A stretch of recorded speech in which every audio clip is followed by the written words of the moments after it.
Graças pais, irmãos, nós vamos dar sequência à nossa jornada bíblica, hoje respondendo as perguntas que o pastor nos manda, da semana de 27 de setembro a 3 de outubro. E a primeira pergunta está no livro de Isaías.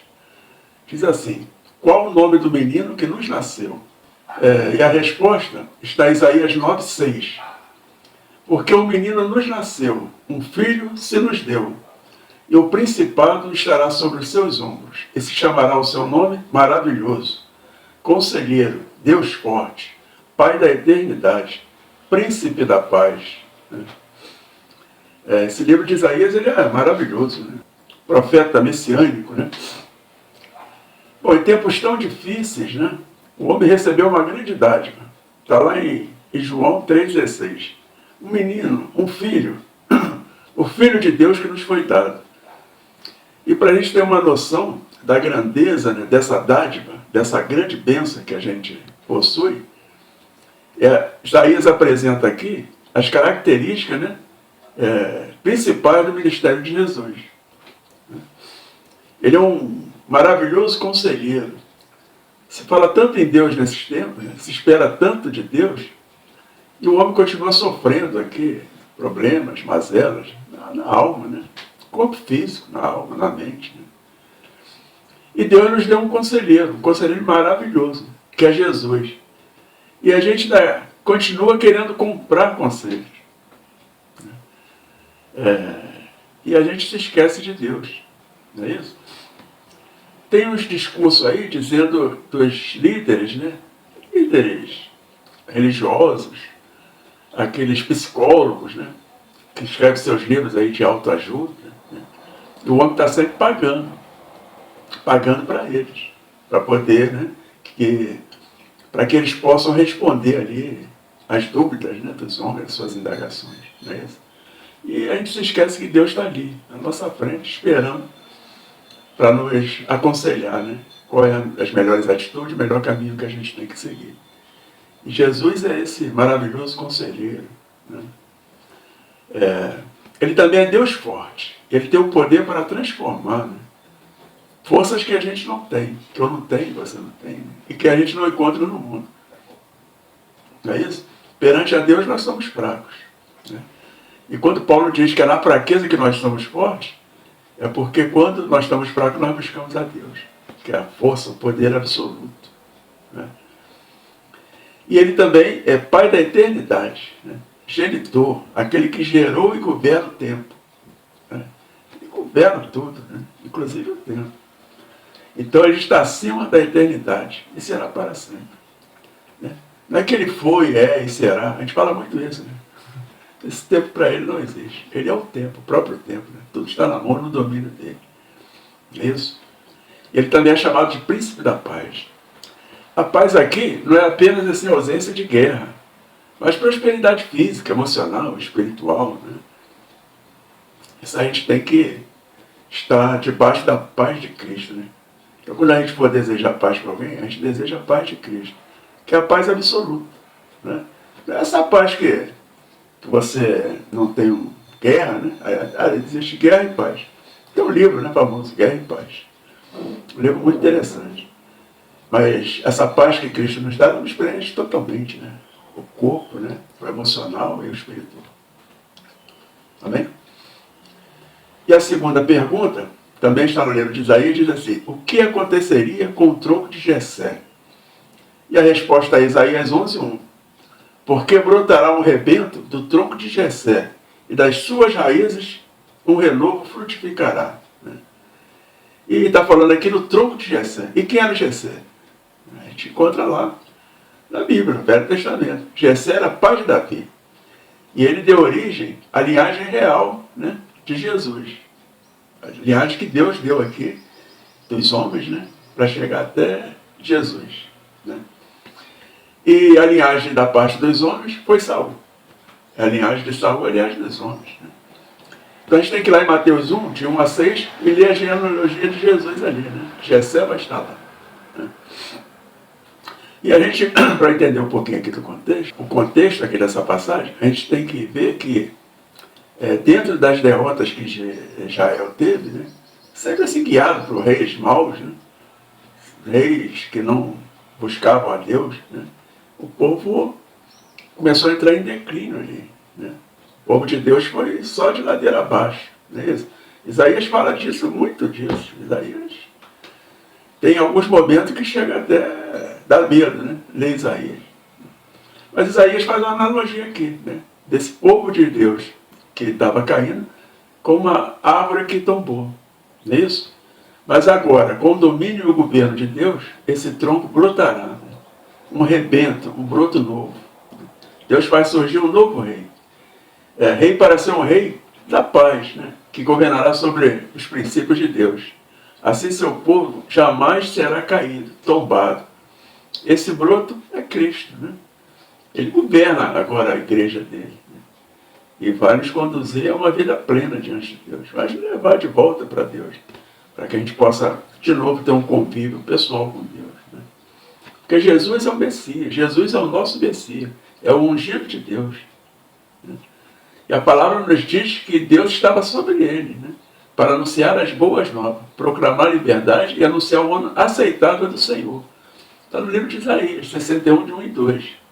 Então o Espírito, né? Esse Espírito tem a mensagem que foi posta em Cristo, tem por objetivo produzir justiça entre todos os povos. Está em Isaías 42, 1.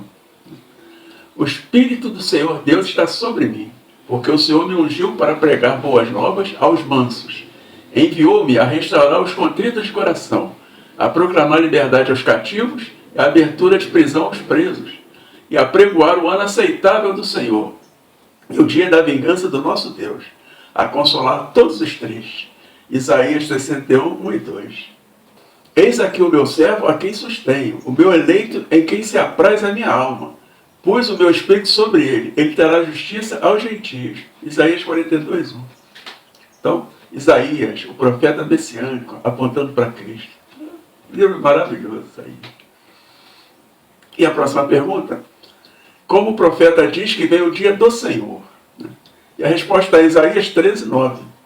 Eis que vem o dia do Senhor, horrendo com furor e ira ardente, para pôr a terra em assolação, e ela destruir os pecadores.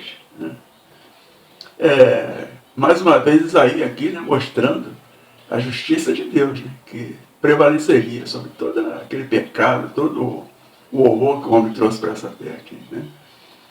E a gente precisa entender também, e ter sempre na nossa mente, na nossa lembrança, que Deus é soberano, soberano sobre todas as coisas. Né? Não há ninguém e nada, né, capaz de impedir o agir de Deus, ou impedir a vontade de Deus. Nem mesmo as nações, governos, né, personalidades poderosas, são capazes de fugir do seu controle. Né? E é quando a gente olha aqui para esse capítulo 13 de Isaías, né, a gente percebe que o profeta está aqui profetizando a queda da Babilônia. É uma cidade iníqua, é pecadora. E ele diz, advertência contra a Babilônia. Deus, né, avisando antecipadamente. Né? Deus sempre é longânimo. Né? E, sabe, produzir a sua justiça. Não é isso? Então, Isaías teve uma visão, né? Uma visão do que iria acontecer. E ele diz, levantem uma bandeira no topo de uma coluna desnuda. Gritem a eles, chame-nos com aceno, para que entrem pelas portas dos novos. Eu mesmo ordenei aos meus santos, para executarem a minha ira, já convoquei os meus guerreiros, os que se regozijam com o meu triunfo. Escutem. Há um barulho nos montes, como de uma grande multidão. Escutem. É uma gritaria entre os reinos, como nações formando uma imensa multidão. O Senhor dos Exércitos está reunindo um exército. E reunindo para quê? Para a guerra. Eles vêm de terras distantes, lá dos confins dos céus. O Senhor e as armas da sua ira para destruir todo o país. Chorem, pois o dia do Senhor está perto. Virá como destruição da parte do Todo-Poderoso. Isaías 13, de 1 a 6. Deus está avisando. O dia da vinda do Senhor será um dia assim horrendo, horrível, terrível. E a gente sabe que isso será terrível para aquelas pessoas que têm uma vida de pecado. Né? Será um dia de terror. Né? Que ali virá a ira de Deus. Não é isso? Nós acabamos de estudar, terminamos de estudar Apocalipse agora. Né? E lá fala sobre as taças da ira de Deus. Né? As taças estão enchendo, né? Assim, e enche com o quê? Com a maldade, violência, a zombaria, desprezo, né? Imoralidade, o distanciamento, né? Distanciamento de Deus, né? Esfriamento da igreja. E chegará um tempo que essa taça será derramada. E quando isso acontecer, Deus colocará a terra em assolação. Esse mundo se tornará um caos. A própria ciência revela que as previsões para nosso planeta aqui, o planeta Terra, serão catastróficos, né? E assim mesmo a gente não muda, o homem não muda, né? E fica justificando, né, as previsões, assim, sabe, procurando, né, várias desculpas, né, para o que está acontecendo, né? E não olha que Deus quer destruir os pecadores dessa terra. A gente tem que estar refletindo todo dia, né, nas palavras aqui que Isaías nos deixou, que Deus nos deu através de Isaías, né? Sabe? A gente tem que parar de ser seduzido pelas coisas do mundo, né? O mundo que será assolado e destruído. É isso. E que a igreja será tirada daqui. Ficar apegada às coisas do mundo de pecado, né? Então Isaías já nos dá um alerta aqui, né? E o livro é muito interessante, né? Seria assim, o Apocalipse do Velho Testamento. Não é isso? Pois, na próxima pergunta diz aqui: na sentença de destruição sobre Damasco, para quem olhará os poucos homens que restarem? A resposta a Isaías 17, 6, 8. Contudo, restarão algumas espigas, como quando se sacode uma oliveira, ficam 2 ou 3 azeitonas nos galhos mais altos, e umas 4 ou 5 nos ramos mais produtivos. Anuncia o Senhor, o Deus de Israel. Naquele dia os homens olharão para aquele que os fez e voltarão os olhos para o Santo de Israel. A gente sabe que há muitos males que assolam essa humanidade, né? E uma boa parte deles é consequência do fato de ela ter esquecido do Criador. A gente vive longe de Deus, né? Sem querer seguir os mandamentos de Deus. E essa distância nos leva a fazer escolhas erradas e a viver aquilo que Ele não planejou para nós, né? Esses problemas aí, essa assolação, é fruto das escolhas do homem, né? Aqui no versículo 6, mostra que os poucos sobreviventes aqui de Efraim e Damasco são comparados primeiramente à colheita de uvas, né, que restaram na vinha. Depois as poucas azeitonas que restaram nas oliveiras. Depois das colheitas ali, né? Porém ainda ficarão nele alguns rabiscos, como ao sacudir da oliveira, 2 ou 3 azeitonas, né? Ficam sempre lá nos ramos mais altos. É isso? Então depois da destruição, em sua privação, os sobreviventes começariam a arrepender-se, como foi descrito no versículo 7 e 8. Leia esse capítulo de Isaías, é muito interessante. O versículo 7 começa: naquele dia tentará o homem para o seu Criador, e os seus olhos olharão para o Santo de Israel. O arrependimento e as bênçãos frequentemente vêm depois da catástrofe, né? Então nos mostra aqui, essa passagem, que os poucos homens que restarem da destruição finalmente olharão para seu Criador, né? Criador e Santo de Israel. Nesse dia, seus altares de adoração a deuses estranhos, né, que não existem, perderão o seu valor. Lamentável que o homem só venha a se lembrar do seu Criador em tempos difíceis. Não há garantia nenhuma de que seremos um desses poucos que escaparam, né? Que escaparam da destruição. Então que busquemos o Senhor enquanto podemos achar, antes que essa destruição também nos destrua. Esse foi um grande alerta de Salomão, em especial aos jovens em Eclesiastes, para que se lembrassem do seu Criador no dia da sua mocidade. Porque nos dias da sua mocidade, por não haver nenhuma garantia de que se ficará velho. Nossa vida é efêmera, passa num segundo, né? Porque a gente sempre vive como se fôssemos eternos, né? Quando nada sabemos se estaremos vivos nos próximos 5 minutos. Isso é uma realidade da vida, né? Eu até costumo falar assim, né? Uma citação de que a gente está mais próximo de Deus nos problemas. Que a gente busca Deus e agarra no monte de Deus, né? Quando a gente está sofrendo um mal, né, terrível, dores, né, privação de liberdade, falta de dinheiro, né? A gente vai procurar Deus, se agarra em Deus, né? Se eu fosse Deus, o homem só viveria embaixo de vara, né, para poder estar perto de mim. Mas, graças a Deus, né, e para que toda a humanidade aí, eu não sou Deus. Pelo amor de Deus. E a próxima pergunta diz assim: para que o atalaia era posto, né? O atalaia era aquele personagem, né, que ficava trazendo as mensagens, apregoando as mensagens, né? E nós tivemos grandes homens de Deus, né, que foram atalaias de Deus, né? Zacarias, né? Ezequiel, Jeremias, atalaia de Deus, né? Malaquias, Daniel, homens, né, que Deus levantou para apregoar, né, sua palavra. Né? Então o atalaia aqui ele seria posto para anunciar, né, avisar o que está para acontecer. O atalaia sempre estaria numa torre, né, um posto de vigia, né, porque ele tinha que enxergar longe, enxergar do alto, né, enxergar tudo que tivesse ali ao seu redor e anunciar os que estivessem lá dentro da cidade, né, do palácio, do castelo, né, tudo que estava acontecendo lá fora, não é isso? E assim é conosco, irmãos. Deus nos colocou aqui nesse mundo hoje para ser atalaia de Deus. Nós estamos desafiados aqui a todo instante a ser vigilantes, né, sobre aquilo que está por vir. Né? Manter uma vida de oração, ler a palavra. Né? A palavra é a nossa torre de vigia. Parece até uma seita que tem aí, torre de vigia. E por essa palavra a gente tem que ter conhecimento, né, do que vai vir no futuro. E anunciar para nós e anunciar para os outros. Anunciar para o mundo, né? Para que o mundo se prepare para o que está vindo. Eu acho até que o cristão, a preparação do cristão é aceitar Cristo. Ter Cristo no coração. A gente não tem que ter medo do que vai vir. Nós, de igreja, não temos medo do que vai vir. A gente não foi colocado nesse mundo para sobreviver. Né? Não vai poder comprar, vai faltar comida. E daí? Sempre faltou comida para o povo de Deus. Sempre foi perseguido, morto, né? Vai ter alguém que não vai deixar você comprar. O problema dele. Eu não fui colocado aqui para comer muito. Eu fui colocado aqui nesse mundo para ser o atalaia de Deus. Anunciar as boas novas e anunciar para o mundo que está por vir aí. Né? Porque Jesus deu a todos os discípulos a missão de anunciar a salvação. A todos os povos. Anunciar a todos os povos. Está lá em Mateus. Né? A gente pode ser atalaias, chamando as pessoas ao arrependimento dos pecados. Né? E para que eles tenham fé em Jesus.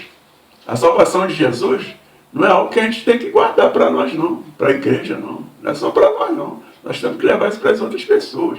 Todo mundo precisa ouvir. Né? Todos precisam ser salvos. É isso? Nós temos que apregoar isso. Dar a chance, né? A oportunidade, o privilégio para que outras pessoas também possam ter o que nós temos. Né? A gente tem que estar alerta, né, com relação a tudo em nossas vidas. Principalmente a maneira que a gente vive. Né? Viver da maneira espiritual. Né? Sabe? Ser sentinela vigilante. A gente não pode deixar passar nenhum detalhe da nossa vida. Tudo deve estar diante de Deus. Né? Em oração. Só assim a gente vai estar seguro. Né? Continuar vigiando. De dia e de noite. Né? Estar a postos. Esperando os acontecimentos. Né? E lá nessa passagem diz que os carros vinham, né? Carros com um par de cavaleiros ali. E ele grita, né? Assim, um leão, meu Senhor. Ele clamou lá do alto da vigília. Foi depois do que foi visto em suas palavras. Caída é Babilônia, caída é. E assim todas as imagens de escultura se quebraram no chão. Era o fim do seu reinado. A gente acabou de estudar aqui o livro de Apocalipse, né? A gente vê João narrando também a queda da grande Babilônia. A Babilônia que engana as nações, né, com as suas feitiçarias. Né? Está lá em Apocalipse 14. Seguiu-se outro anjo, o segundo dizendo, caiu a grande Babilônia, que tem dado a beber a todas as nações, do vinho da fúria, da sua prostituição. E no 18, capítulo 18 diz, então exclamou com potente voz dizendo, caiu a grande Babilônia, e se tornou morada de demônios, covil de todas as espécies de espírito imundo, esconderijo de todo gênero de ave imunda e detestável. Né? O atalaia lá Isaías gritou, né? Caiu, meu Senhor. Caída é a Babilônia, caída é. Né? Estão conectados, né? Isaías está conectado com Apocalipse. Estejamos vigilantes e não perdendo as oportunidades de apregoar a palavra de salvação que Deus nos deu. A próxima pergunta. Onde surgiu a expressão comamos e bebamos, porque amanhã morreremos? E a resposta é Isaías 22, 12 e 13. E o Senhor Deus dos Exércitos chamou naquele dia para chorar e para prantear, e para raspar a cabeça, e cingir com cilício. Porém, eis aqui gozo e alegria, matam-se bois, e degolam-se ovelhas, come-se carne, bebe-se vinho. E disse, comamos e bebamos, porque amanhã morreremos. Né? Muita gente diz que essa expressão aí, né, vem dos filósofos, escritores, né, tem várias origens aí, né, como o mundo diz. Mas a origem está aqui na palavra de Deus, nessa expressão aqui. Né? Ela é bíblica. Né? E a gente tem que ver o contexto que ela foi dito aqui. Né? Deus mandou o homem chorar e prantear, raspar a cabeça, jogar cinza sobre ele, né? Se vestir de saco. Né? E ao contrário, o homem falou, não, vamos comer e beber, vamos nos alegrar, porque nós vamos morrer amanhã. Porque para o homem natural, essa vida é o aqui e agora, ela é passageira. Aqui morreu, acabou tudo. Né? Eles não têm essa noção do eterno, não é isso? Então, para eles, tem que viver só em festa, nos prazeres carnais. Eles não sabem da eternidade da vida, né? Que existe uma vida além disso aqui, não é isso? Então, por isso que Deus manda fazer uma coisa, eles querem fazer outra. Deus faz uma advertência aqui. Né? As cidades fortes da nação seriam tomadas, ela ficaria vulnerável. Por isso, Deus nos convida a lamentar. Contudo, eles diziam, comamos e bebamos, porque amanhã morreremos. Por isso que quando a gente ouvir hoje a palavra de Deus, a gente tem que ter o discernimento espiritual. Nós não temos que ouvir com nossos ouvidos naturais. Nós temos que ouvir com o ouvido da alma, né? Do espírito. Né? Porque só assim a gente vai identificar os tempos, né? O que Deus quer ali, não é isso? O que Deus está nos dando, o remédio que Deus está nos dando para a nossa saúde espiritual. Tem uma intimidade com Deus. Né? Nós precisamos discernir, saber quanto que é tempo de celebrar e quanto que é tempo de chorar. Salomão já falou isso com muita propriedade, lá em Provérbios. Aqui Deus estava chamando o povo para lamentar, mas no lugar disso eles queriam celebrar. E o que aconteceu com eles? Foram destruídos. Foram destruídos. Se afastaram de Deus, fecharam seus ouvidos para Deus e foram destruídos. Não é isso? Então, a Bíblia, né, ela é bem realista, né, contra essas atitudes dos homens. No Novo Testamento, que quando o homem está muito focado aqui nessa terra, só com as coisas da terra, ele sempre está dizendo essa expressão, comamos e bebemos porque amanhã morreremos. Então a gente tem que fazer o aqui e agora. Porque eles não têm essa noção da vida eterna, do eterno. Né? Então eles não querem deixar nada para trás. Não é isso? Eles querem se divertir. É isso que acontece, né? Nessa sociedade materialista, né? Consumista. E eles homens aqui são egoístas, só querem saber de si mesmo, não quer perder nada. Né? Quando perde, fica irado. Né? Sabe? Não tem amor, não tem consideração por nada. Eles só querem saber de comer e de beber. Tá certo? Não quer dar conta para ninguém, conta de nada, muito menos para Deus. Então, vem o juízo de Deus. Né? Vem o juízo de Deus. Esse homem que só quer saber dele mesmo, vai ter consequências terríveis. Né? E a mão de Deus pesa, não é isso? Então que a gente não, também, né, seja uma cópia, né, um imitador do mundo, achando que a gente tem que fazer aqui, agora, para não deixar e não perder nada, porque depois vai acabar. Porque nosso foco é a vida eterna. Então, enquanto a gente estiver vivo, é para a gente gozar das delícias, né, das festas. Né? A gente tem que, enquanto está vivo, nos esforçar, tá certo? Porque para que realmente chegue amanhã e não termine para nós, não termine no lado de fogo. A gente possa ter uma vida plena, né, e completa com Jesus na eternidade. Então, a última pergunta: para quem o Senhor seria Deus e fortaleza? E a resposta é Isaías 25:4. Porque foste a fortaleza do pobre e a fortaleza do necessitado na sua angústia, refúgio contra a tempestade e sombra contra o calor. Porque o sopro dos opressores é como a tempestade contra um muro. Eu já falei, né? O livro de Isaías é um livro profético, né, do Antigo Testamento. É um livro assim central, né, assim, da literatura profética do Antigo Testamento, da Bíblia. Né? E a importância desse livro aqui, ele vai lá e se reflete lá no Novo Testamento. Né? Lá nos Evangelhos, nas cartas, né? Isaías é citado mais de 400 vezes. Não tem outro autor que é tão citado ali como Isaías. Né? Porque o livro de Isaías, a ênfase do livro é messiânico, apontando para Cristo. Né?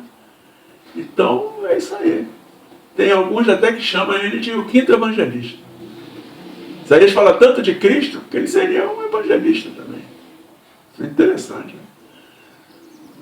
Então, para Isaías aqui, o Senhor era o seu Deus, né? Que faz maravilhas. É uma fortaleza para o pobre, para o necessitado que está em angústia, né? Quem está em dores. Né? Esse é o nosso Deus. Né? Deus é nosso refúgio nas tempestades. É a sombra no calor. Não é isso? Esse é o Deus que nós servimos e que temos que nos refugiar só nele. A tempestade da vida vem, você tem que ir descansar sobre a sombra das suas asas. Interessante, né? Isaías só fala de catástrofe, né? De dores e sofrimento, né? De injustiça. Ele aponta para Cristo aqui. Né?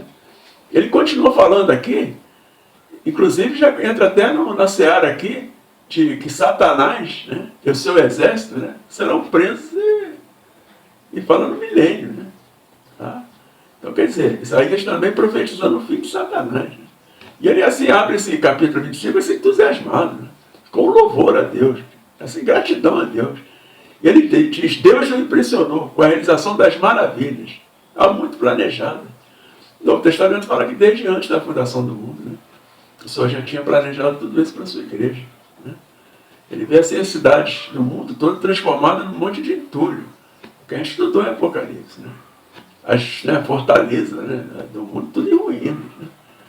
E vê também um povo forte, né, o povo de Deus, que glorificará a Deus. Porque durante todo o tempo, né, e principalmente nesse tempo aí de angústia, Daniel fala isso também. Né? Deus foi a fortaleza do necessitado, refúgio contra a tempestade e sombra contra o calor. O Senhor, neste tempo, subjugou os cruéis e silenciou o triunfo dos tiranos. Deus exercendo a sua justiça. Né? Isaías também continua vendo, né, que o Senhor colocará um banquete para os salvos. E vai ser assim, um período, né, depois da ressurreição dos homens. Daniel fala isso também. Será assim o ajuntamento dos ressuscitados, né? Porque a morte será destruída para sempre. Deus mesmo, então, enxugará as lágrimas de todo o rosto. É isso, tá? João viu isso. Né? A morte será lançada no lago de fogo. Não existirá mais morte, choro, lágrimas, doenças, dores. Né? E é muito interessante, né, o que Isaías nos passa aqui. Os nobres, os poderosos da terra, os reis da terra, ele não permite que o povo, né, se assente na mesa dele. A gente não tem nem acesso. Tem pessoas aí que você nunca vai ver, frente a frente. Ele se acha muito superior. Né? E o rei dos reis aqui vai te colocar na mesa para comer com ele.